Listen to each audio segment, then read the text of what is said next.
سلام طعنا هابلنا زي خبركم تخاتلتنا نسعى زبلنا يوم حابريتاتات حزنا لكم مسينا لنا فلما قندر الساتم نحزب ኤርትራን ትግራይን ዘሐጎስ ዜና ካብ ትግራይ ተሰሚዑም በአንፈት ቆራሪት ዝንቀሳቀስ ዝነበሩ አባላት ፋኖ ምስ ብረቶም ዕጥቆምን ናብ ኤርትራ ከምሰገሩን ዝገልጽ ዜና ተዘርጊሖም ናይ ክልል ዓፋር ናይ ጸጥታ ሓላፊ ናብ ኤርትራ ከምሰገረ ዝገልጽ ዜና ወጽዮም አብይ አሕመድ ኣብ ዘካየዶ ሚስጥራ አኼባ ኣብ ሶምንዚ ስጋት መፈንቅለ መንግስት ለንኽብል ሓቢሮም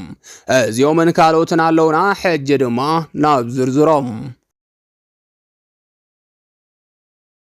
نحزب ኤርትራን ትግራይን ዘሐጉስ ዜና ካብ ትግራይ ተሰሚዑም ከም ዝፍለጥ ኣብ ሞንጎ ኤርትራን ትግራይን ዝግበር ዘሎ ዕርቂ ዝተፈላልዩ ምዕበላታት ከም ዝሓዘ ክግለጽ ጸኒሖም እዞም ምዕባለታት ድማ ሎሚ ካብ መዓልትና መዓልቲ እንዳወሰኹ ናይ ኤርትራ መንግስትን ናይ ትግራይ ልኡኻትን ብዕሊ ክራኸቡ ጀሚሮም ምህላዎም ንምዕዛብ ዝተኻኣለ ኮይኖም እዚ ድማ ነቲ ሰላም ሓሪሙ ወጸንሐ ክልቲ ህዝቢ ኤርትራን ትግራይን እንተሐጉስ ነቲ ትግራይ ተኾርሚያ ክጸንሕ ኣብ ዕጽዋን ክባን ክትኣቱን ዝሓስብ ዝነበረ ኣመራርሓ 4 ኪሎ ግን መርድእ ኮይኑ ወይም ምክንያቱ ድማ ትግራይ ካሊእ ሓይሊ ይኹን መዳርግቲ ኣካል ከይትረክብ ናይ ፌደራል መንግስት ድሌት ዝኾነ ስዒቡ ምዃኑ بصفحات እንዳተቃለሐ ይርከብ ከም ዝፍለጥ ናይ ብልጽግና መንግስቲ በተደጋጋሚ ትግራይን ምጥፋእ ይኹን ትግራይ ደጋጊሙ ንምጉዳእ ሎሚ በሰላም ጊዜ ኣብ ከበባ ክትኣቱ ይገብር ምህላው ክሕበር ጸኒሖም ካብ መዓልትና መዓልቲ በጀት መዲቡ ሓደ ጊዜ ተጋደል ትግራይ ናብ ሓራ መሬት ክኸዱ ብምትላል ተጋሩ ጸጸጓም ሒዞም ነንበዓሎም ክታኸሱም ካልእ ጊዜ ድማ በወልቃይት ዝርከብ ናይ ብልጽግና ልኡኽ ዝኾነ ናይ ወረርቲ እኽብካብ ጉጅለ ክዕጥቕን ገብሮም ዘሎ ወራራት ከስፋሕፍሕን ይገብር ኣሎም ስርዓት ብልጽግና እዚ ሁሉን ትገብር ትግራይ በወገና ድማ ተጸባይት ብልጽግና ኮይና ዳግም ናብ ካሊእ ሓደጋን ናብ ካሊእ ዕጽዋን ክባን ተኣትወሉ ኣጋጣሚ እንዳሰፈሐ መጽዮም ይኹን እምበር ሎሚ ዝተሰምዐ ሓበሬታ ከም ዘመላኽቶ ግን ኣብ ትግራይ ሓድሽ ምዕባለ ከም ዘሎ ተገሊጹሎም ትግራይ ተፈጥራዊ ይኹን ሕገ መንግስታዊ መሰላ ዝፈቅደላ ዕድል ክትጥቀም ከም ዝጀመረ ዝገለጸ ኮይኑ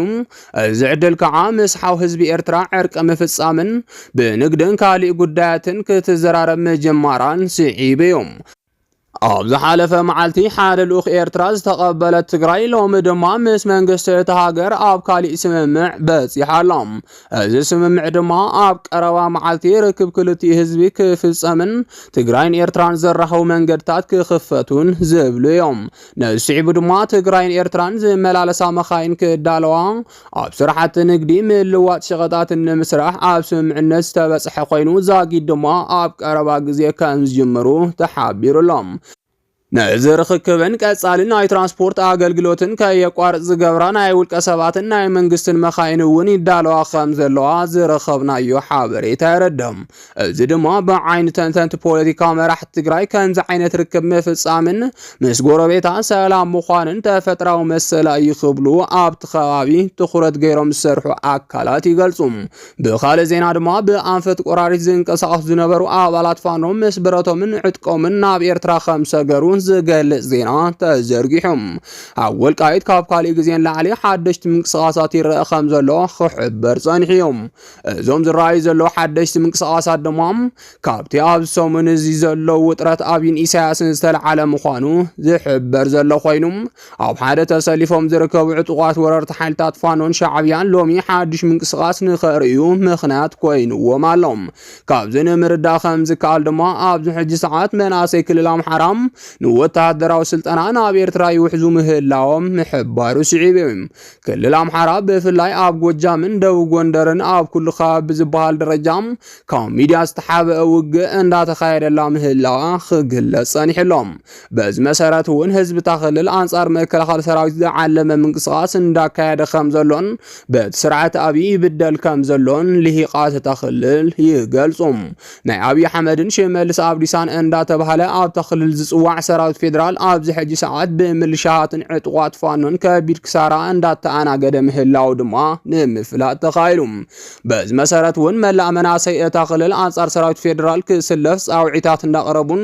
ሓደስቲ ምልዓዓላት ይረኣዩ ምህላዎምን ዘረኸብናዮ ሓበሬታ ይረዳም ኣብ ሶምን ዝወፀ ጸብጻብ ከም ዘመላኽቶ ከዓ በኣሽሓት ዝቁጸሩ መናሰይ እታ ክልል ናብ ኤርትራ ይሰግሩ ምህላዎም ካብ ጸብጻብ ጀነራል ኢትዮጵያ ምውጽኡ ይሕበራሎም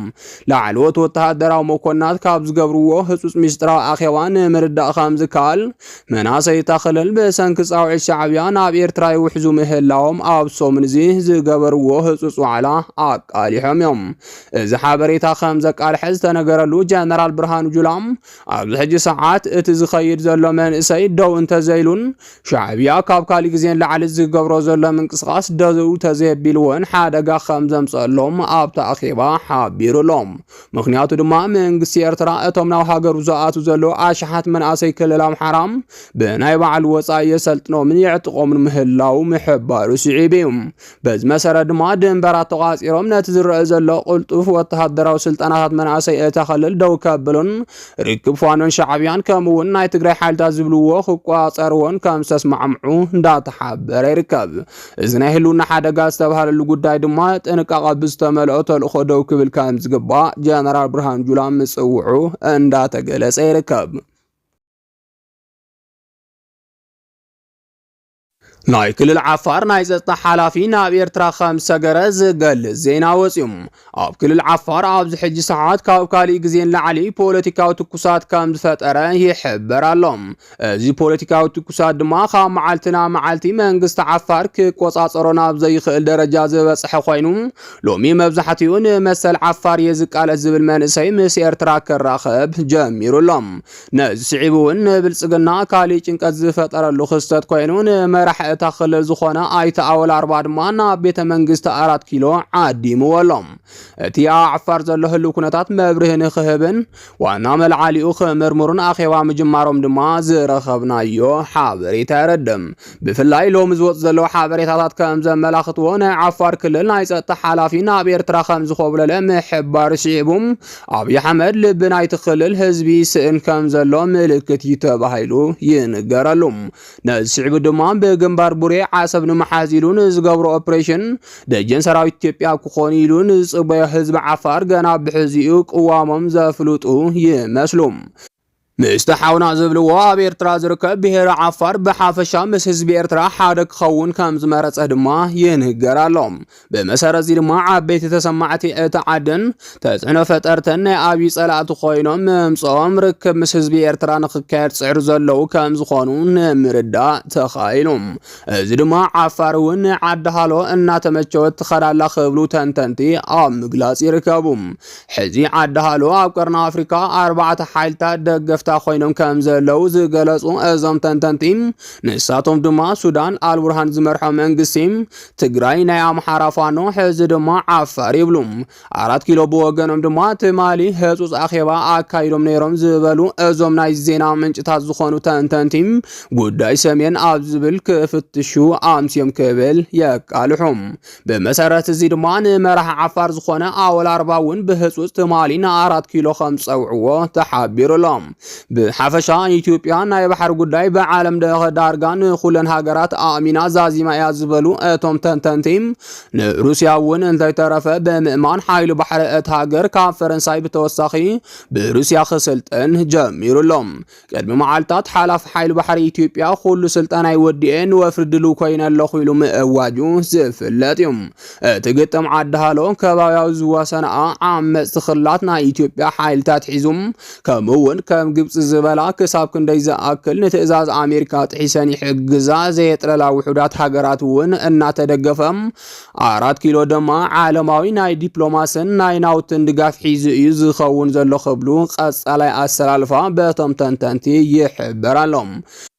ይኹን እምበር መንግስቲ 4 ኪሎ ኣብ ዝሕጂ ሰዓት ውሽጡ ዝነቐዘን ሓድነት ሰኣነን ህዝብ ዝመርሕ ምስቲ ዘሎ ምዃኑ ኣብ ቀጻላይ ዝገብሮም ጉዕዞ ክንደየናይ ዓወት ክገጥሞ እዩ ኣብ ዝብል ጉዳይ ንብዙሓት ሕቶ ኮይኑሎም እንተኾነ ግን ኣብይ ኣሕመድ ዝመርሖ መንግስቲ ኢትዮጵያ ባሕሪ ካብ ምውናን ደዋይ ይብልን ካብ ዝብል መልእኽቲ ዝተልዓለም ወተሃደራዊ ምድላዋቱ ኣጠናኺሩ ይርከብ። ብኻልእ ዜና ድማ ኣብይ ኣሕመድ ኣብ ዘካይዶ ሚስጥራዊ ኣኼባ ኣብ ሶሙን እዚ ስጋት መፈንቅለ መንግስቲ ኣለኒ ክብል ሓቢሮም ኣብ 4 ኪሎ ቤተ መንግስቲ ዝርከብ መእከቢ ኣዳራሽ ተረኺቡ ምስ ዝኣምኖም ናይ ክልል መራሕትን ወተሃደራውን ካልኦት ወሰንቲ ኣመራርሓ ፌደራል ተረኺቡ መደረ ዘስምዐ ኣብይ ኣብዚ ሕጂ ሰዓት ንስልጣኑ ወሳኒ ዝኾነ ጥንቃቐ ከም ዘድልዮ ሓቢሩሎም። ኣብይ እዚ ዝበለሉ ድማ ኣብዚ ወርሒ ዝተፈላለዩ ግርግራት ተጠቒሞም ስልጣን ንምግልባጥ ዝሓስቡ ኣካላት ምህላዎም ድሕሪ ምግላጽ እዩ። በዚ መሰረት እውን ከቢድ ዝበሃል ጥንቃቐ ከም ዘድልን ወተሃደራትን ካልኦት ናይ ድሕነት ኣካላትን ኣብ ተጠንቀቕ ክጸንሑ ኣዚዙ እዩ። ነስዒቡ እውን ኣብ ከተማ ኣዲስ ኣበባን ካልኦት ጽዑቕ ዝኾነ ምውፋር ኮማንዶታትን ካልኦት ሓይልታት ጸጥታን እንዳተረኣዩ ይርከቡ። ብተወሳኺ እውን ኣብ ክልል ኣምሓራ ዝነበረ ኣዝዩ ዘበናዊ ዝበሃል ኣጽዋራት ክወፅእ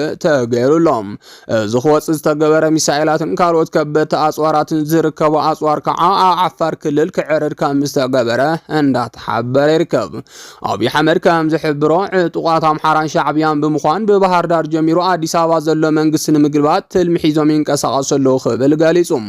ስለዚ ድማ ኣብ ክልል ኣምሓራ ዝነበረ ኩሉ ኣጽዋራት ክወፅእ ከም ዝተገበረ ዝረኸብናዮ ሓበሬታ የረድም። ብፍላይ ኣብ ሰሙን እዚ ዝረኣዩ ዘለዉ ሃይማኖታዊ ጎንፅታት ምኽንያት ገይሮም ናብ 4 ኪሎ ክጓዓዙ ዝደልዩ ሓደገኛ ጉጅለታት ከም ዘለው ይሕብር ኣሎ። ብሓፈሻ ኣብዚ ሕጂ ሰዓት ኣብይ ተራእዩ ዘይፈልጥ ናይ ፖሊስን ፌደራልን ፖሊስ ምንቅስቓስ ኣብ ኣዲስ ኣበባ ምጅማሩ ስዒቦም ንዝግበረሉ መፈንቅለ መንግስቲ ንምክልኻል ዓሊሙ ምዃኑ ይሕብር ኣሎ። ዝኸበርኩም ተኸታተልትና ነዚ ሰዓት ዝበልናዮም ሓበሬታታት ነዚኦም ይመስሉ ነይሮም። ንምክትታልኩም ካብ ልብና መስግን።